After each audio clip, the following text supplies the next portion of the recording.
Brad, Russia's space agency is considering a rescue plan to send an empty spacecraft to the International Space Station. Yeah, so earlier this month, Russian cosmonauts are about to start on a walk, and ground control noticed a bunch of fuel leaking from the capsule, the Soyuz capsules you're seeing here.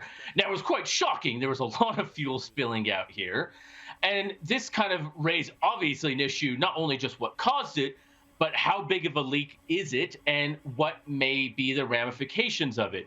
So they do believe it was most likely a micrometeorite, just a tiny bit of rock piercing the tank.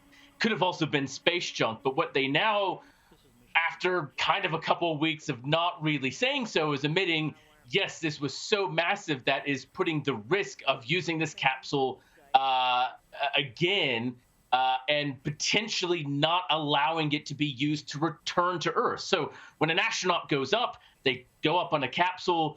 That capsule stays in space because it's their ride back down to Earth. It's also there for an emergency.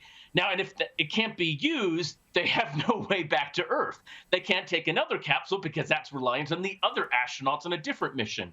So what they're now looking at is different options. Can they risk it coming back? And if so, they should do it early. Do they need to send an empty capsule up there to retrieve the cosmonauts and astronauts, the American astronaut, or do they find another option? So we'll probably get an answer in the next week or two. They're supposed to come down early March, but it looks like they're going to come down earlier to avoid any potential risk. Because as that capsule's up there, if something goes wrong and they can't evacuate as part of the plans, they would quite literally be stuck in space.